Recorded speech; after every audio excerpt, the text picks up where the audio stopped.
Մեծարգո վարչապետ, հարգելի պատվիրակներ, սիրելի քաղաքացիներ։ Եկեք մի պահ հետ գնանք 5 տարի եւ վերադառնանք 2021 թվական։ Համընդհանուր վշտի, հուսալքության, փողոցներում բեմադրվող գնդակահարությունների տեսարանների, հեռուստատեսությամբ քաղաքական նախընտրական գովազդի մեջ ցուցադրվող մեր զինվորների սպանության կադրերի պայմաններում, հեգնական ժպիտով ձեռքերը շփող եւ իշխանության մոտալուտ վերադարձի սպասող կլանների հենց դեմ դիմաց, մենք ուղիղ նայելով մեր ժողովրդի աչքերի մեջ, ասեցինք ապագա կա։ Ու ժողովուրդը պատասխանեց. կա ապագա։ Ու հենց այս կարճ, ընդամենը 4 բառից բաղկացած, բայց երևի Հայաստանի պատմության մեջ ամենամեծաբովանդակ երկխոսությունը ուրվագծեց Հայաստանի քաղաքական դաշտի ճարտարապետությունը հաջորդող տարիների համար։ Մենք վարչապետի առաջնորդությամբ ժողովրդի հետ ուսուսի տված սկսեցինք կառուցել ապագան։ Ընդդիմությունը սկսեց հերքել ապագայի հնարավորությունը։ Նրանք չէին պայքարում մեր դեմ, նրանք պայքարում էին հույսի դեմ։ Փողոցներում իրենց բեմադրած գնդակահարություններում նրանք հենց հույսն էին գնդակահարում։ Բայց ամեն անգամ հույսի ամեն այդպիսի գնդակահարությունից հետո, հույսի ամեն սպանվելուց հետո մեր ժողովուրդը հարություն էր տալիս դրան։ Հարություն էր տալիս հույսին ու հրամայում մեզ արդարացնել այդ հույսը։ Արդարացնել Հայաստանի խաղաղ, ազատ, անկախ, ինքնիշխան, ժողովրդավար, զարգացող ապագայի հույսը ամեն գնով։ Ու մենք կատարել ու ամեն օր կատարում ենք ժողովրդի այդ հրամանը։ Մենք մեր երեխաներին հանել ու հանում ենք բարակ հիշեցնող տնակային դպրոցներից ու նրանց համար կառուցում ենք իրական դղյակներ։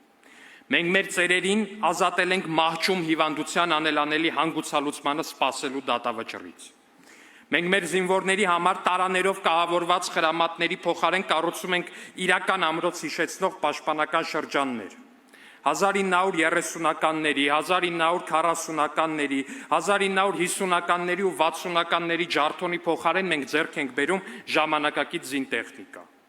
Սա է այն անդունդը, որ բաժանում է մեզ անցյալի ուրվականներից։ Մենք դղյակները կառուցում ենք երեխաների համար դպրոցների տեսքով։ Մենք երկաթբետոնե կոնստրուկցիայով պարիսպները կառուցում ենք ամրաշինական շրջաններում, ոչ թե մեր չունեցած ապարանքների շուրջ բոլորը։ Մենք արևմտյան արտադրության ժամանակակից տեխնիկա ձեռք ենք բերում բանակի համար, լավագույն հրետանային համալիրների ու ամերիկյան հետախուզական դրոնների տեսքով։ Մենք մեր հասարակության ամենախոցելի խմբին, մեր ծերերին, տալիս ենք ազատ շունչ քաշելու հնարավորություն։ Մենք նրանց ասում ենք, որ հիվանդությունը դատավճիռ չէ նրանց ու նրանց զավակների համար, որ հիվանդության դիագնոզը լսելիս պետք չէ այլևս մոտիկ լոմբարդ գտնել տունն ու գույքը գրավ դնելու համար։ Մենք նրանց ասում ենք, իրենք մենակ չեն, պետությունը իրենց թիկունքին է։ Մենք ասում ենք, որ արդարությունը թեև մեր ցանկացածից ավելի դանդաղ, բայց վստահ քայլերով մոտենում է։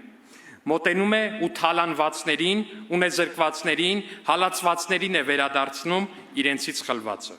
Մենք ասում ենք, որ այլևս երբեք թույլ չենք տալու Հայաստանի Հանրապետության որդիների կյանքը խաղադրույք սարքել օտարների մոլախաղերում։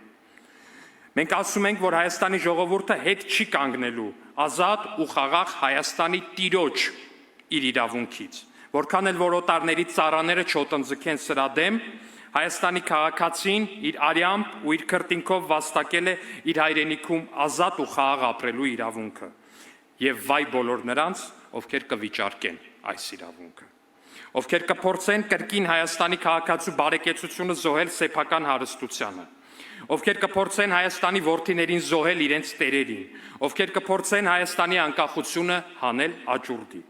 Ի պատասխան բոլոր սրանց մենք ասում ենք կեցե Հայաստանի Հանրապետությունը։ Իհեճուկս բոլոր վախավաճառների մենք ասում ենք կեցե Հայաստանի Հանրապետությունը։ Իհեճուկս բոլոր մահավաճառների մենք ասում ենք կեցե Հայաստանի Հանրապետությունը։ Իհեճուկս բոլոր օլիգարխների ու բոլոր օլիգարխանմանների մենք ասում ենք կեցե Հայաստանի Հանրապետությունը։ Իհեճուկս բոլոր տերերի, բոլոր ծառաների մենք ասում ենք կեցե Հայաստանի Հանրապետությունը։ Եվ իհեճուկս բոլոր ծառաների, բոլոր տերերի մենք ասում ենք երիցս կեցե Հայաստանի Հանրապետությունը։